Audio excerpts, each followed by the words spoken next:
What's going on, guys? It's time for an unboxing.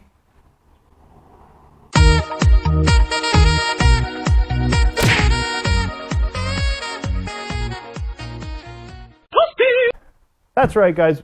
In the box here, we have some goodies from Brock's Performance. I went with a Pentacarbon exhaust. I went with the polished exhaust and a couple other cool little bits, and you'll get to see that here in a second. But no real big introduction to this.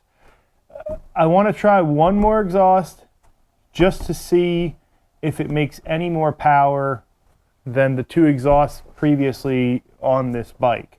I went with the lightest muffler and supposedly the best flowing for stock fitment exhaust I could get from Brock's. So let's get this thing out of the box and talk about the packaging and talk about what you get. Now, I don't think I really have to fast forward through this. One thing I also got, this is one of those extra goodies, is I actually went with the P08 F185. So I went with the highest flowing air filter as well, because I figured I'd give it the best chance at success that I can possibly give it. So the highest flowing air filter and one of the best flowing exhausts I could get for it. And then after that, I'm done. This is the last one. I know I said this last time, but oh well. I'm done after this. So packaging, right off the bat, I can tell you, is not as good as the Yoshimura exhaust. I mean, they packaged it pretty well. You know, stuff like these collectors here, they did wrap in this protective foam. I got too excited and opened it already, so it's not as tightly packaged as it was, but you get the idea. I mean, basically in the box here, you just had this brown packing paper that was kind of keeping the exhaust parts off of each other. And then you had this protective foam on things that it would be seen. Like this stuff here isn't, I mean, you don't have to super protect this stuff because it's kind of hidden by the fairings, but you know, you kind of want to keep it a little bit better protected than that. So one tick in the crappy packaging box, but you know, so that's the head pipes, mid pipe. Nice thing here is I don't actually have to build this exhaust. Like the Yoshimura, I had to build each individual head pipe, and this here, it's just two sections. So you got a left and a right, whichever that is, and it looks like these little pieces, they slot out. You bolt these on, and then you fit up the exhaust. So that should be pretty simple to get these to fit. And then you got another little connector piece here. And then this will just join up with the muffler. Like I said, it's packaged okay. You know, the shiny parts are actually put in this protective foam.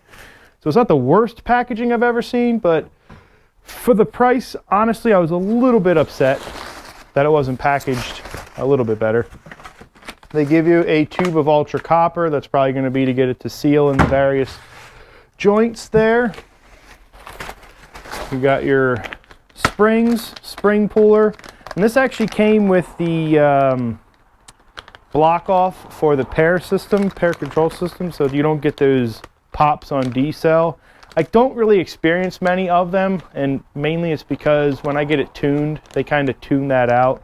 But since I got it with the kit, I'll put it in. I mean, all it is just a simple plug. You take off the stock pair control valve tube and just plug it with this and then hook it back up, and that's your pair valve system plugged up. Instructions and the piece de la resistance, the Brock's Performance muffler. So the muffler is packaged really well. So I guess they weren't too concerned with this stuff. Again, a lot of this is hidden by the fairings, so I mean, you don't really have to protect it, but I don't know, that's just my pet peeve, I guess. But the muffler comes in its own separate box. And like I said, I did get the Pentacarbon exhaust for this. And my sweet little extra, and hopefully I can get out my camera and pick this up, is I went with the green end here, the green carbon fiber tip on there. Alrighty, so let's take this thing out into the light here. So as you can see, that green. It's a nice subtle green there. That nice Pentacarbon exhaust there. 2 1/4 exit, so it is slightly larger than the Yoshimura exhaust that is on there currently. And the only reason I did that is just kind of that subtle little nod to Kawasaki, just to let you know. And who knows, if this YouTube thing really takes off, you may see a set of green carbon fiber wheels on here. That's only if I get enough money through YouTube, because there's no way that I'm fronting that kind of money for this bike for those wheels. But there she is there. I'll just do a quick overview of it.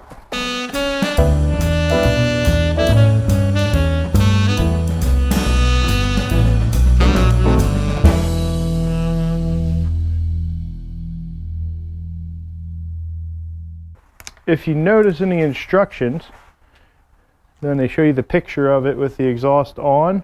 You'll notice that it's actually got the Alien Head muffler on there. Alien Head 2 muffler to be more specific. Now you may be asking yourself, well, why does it show a picture of the Alien Head 2 muffler on there? And simply put, this from the front to about here, maybe even here, is the same exhaust as an Alien Head 2, or I think the Megaphone exhaust. They all use the same head pipe, basically. Up to this point here is all the same. This is the only difference between those exhausts. And like I said, the significance of the Pentacarbon number 1 is BST, the maker of the carbon fiber wheels, actually makes this carbon fiber end cap here. So if you do get a set of carbon fiber wheels, they'll color match your wheels to the end cap on your muffler, and it'll actually match perfectly because the same manufacturer makes that end cap. So that's one of the cool things about the Pentacarbon. And the other cool thing is this is the lightest muffler that Brox offers right now. So I've been told. Like I said, I could be wrong, but from what I've been reading of the series, between the Alien Head, the Megaphone, the Pentacarbon is actually the lightest muffler by about a ½ pound. So it really doesn't weigh that much. So going over the build quality of the exhaust here, I mean, everything built really well. It all slots together pretty nicely. Of course, this is going to make me a liar, but I was test fitting it, and it all slides together really nicely here. You know, the collector slid into there pretty good, and it slides over, you know, these mids. In the instructions I was reading through, it said you might have to slightly straighten these out or round them out. They might be slightly oval from building them, but I tell you what, I haven't put any WD-40 or anything on there, and they all go in there pretty easily. So fitment, it fits pretty good. Overall quality, I mean, on the muffler itself, it looks like they do TIG weld it. So that is TIG welded. Maybe the stuff around the exhaust is TIG welded, but I mean, it almost could even be MIG welded. And they probably do that to keep costs low, but if it's not TIG welded, it should be. I mean, that's, you can go down the street to your neighbor now and they TIG weld, so a little bit put off by the welds, but I don't think they're going to leak. I mean, as a matter of fact, I know they're not going to leak. I know that they're going to be strong and solid and hold. It's just me being picky, and since I'm not sponsored by Brox, I can be a little bit picky, and I can just give you guys my honest opinion on it. It doesn't look cheap by any means, and it looks like it's going to work without any issues, but just my little issue with it is they should have done some fancier, you know, TIG welding. Probably would have driven the cost up a little bit higher if they did, because that's just the way it goes when you do better quality work there. But it's not that it's poor quality, it's just me being me. I would like to have seen some TIG welding, kind of like they did on this rear section here of the muffler. But I mean, that's my only complaint about it. Everything feels really good quality. The nice thing about this, and when I pull that Yoshimura off of the bike now, I think this is a slightly larger diameter, and the head pipe design actually looks like it's going to have a better flow characteristic than the Yoshimura exhaust that's on there. And I'll show you why I think that is. All right, now I think this is going to be pretty cool to show you 3 of these exhausts side by side. So when I get the exhaust off of that, I still have the Two Brothers exhaust over there. My big arm's in the way, sorry. So I do still have the Two Brothers exhaust over there. And when I get this one off, I'm going to put all these head pipes side by side to show you the difference between them. Now where Brock's I think is going to excel is they kind of took the best of both worlds.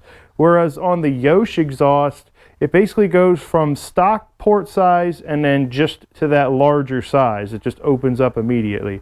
If you look at the Brock's here, it actually comes out stock size and then it narrows for a little while, and then they step it up gradually. So this is slightly bigger, and then that is slightly bigger yet, down into the collector here, which is even bigger, and then it opens up and expands the whole way out.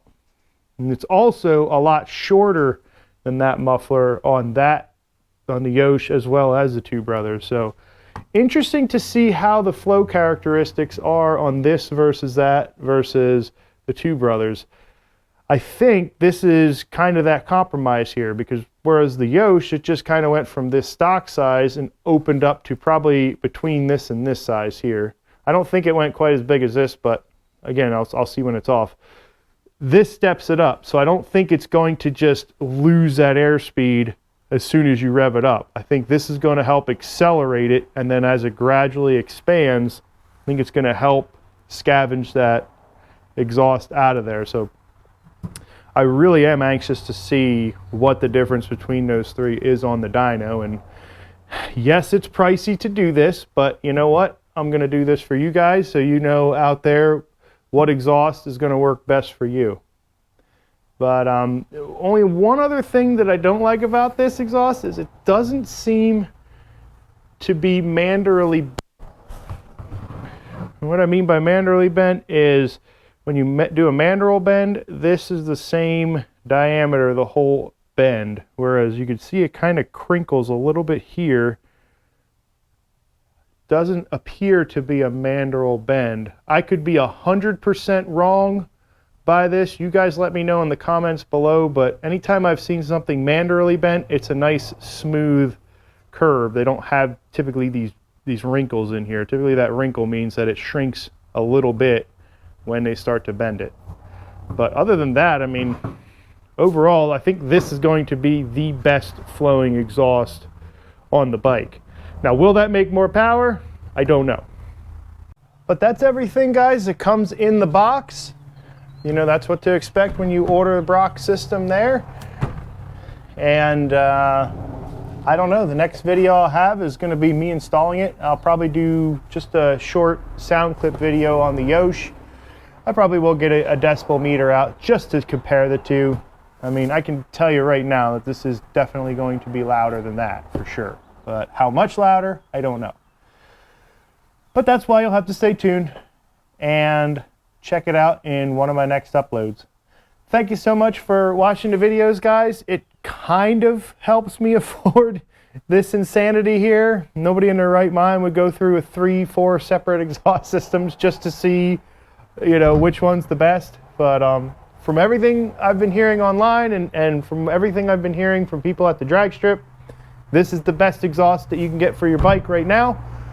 So we're just gonna put it to the test and see what happens when we throw it up on the dyno. But as always, guys, thank you so much for checking out the videos. If you like this video, give it a thumbs up, and we'll see you in the next upload. Yes, it does come with stickers. 2 of them to be exact.